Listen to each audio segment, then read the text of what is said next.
Happy new year friends. 31st night না ঠিক? আমরা অপেক্ষা করছি 12টা বাজার জন্য।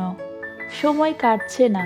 আমি আর মা দুজনে ভাবলাম টেবিলটাকে একটু ফুল দিয়ে সাজাই। আজ সন্ধ্যা থেকে লেগে পড়েছি কেক বানানো, মোমো, নুডলস, স্যুপ। ঘড়ির কাঁটায় 12টার অপেক্ষা। মাত্র 11টা বাজলো। আমরা কখন থেকে অপেক্ষা করছি 12টা কখন বাজবে, 12টা বাজলে আমরা কেক কাটবো, সবাই মিলে একসাথে বসে নুডলস, স্যুপ খাবো, মোমো খাবো। 12টা বাজলেই ক্যালেন্ডারের পাতা 2024 থেকে 2025। কেমন এক নিমিষেই বছরটা কেটে গেল। এই তো সেদিন সবাই মিলে পিকনিক করলাম 24 সালে। এবছর বাড়িতে তেমন কেউ নেই বলে ঘরেই কাটালাম নিউ ইয়ারটা। পিকনিকটাকে খুব মিস করছি। 25 সাল পড়েছে, যেমন আনন্দ হচ্ছে আবার মনে মনে একটু দুঃখও হচ্ছে। একটা বছর কেমন কেটে গেল, আবার নতুন আর একটা বছর।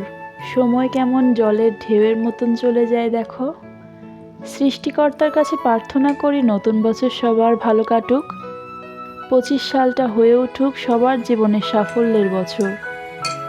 সবার সব মনের ইচ্ছা পূরণ হোক এই 25 সালে।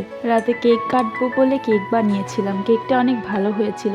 আমি একটা জিনিস খেয়াল করে দেখলাম, সারা বছর কেক বানাই কিন্তু আমার কেক ভালো হয় না, কিন্তু এই হ্যাপি নিউ ইয়ারে আমি যদি কেক বানাই কেকটা একদম পারফেক্ট হয়। এই কেকটাও খুব টেস্টি হয়েছিল।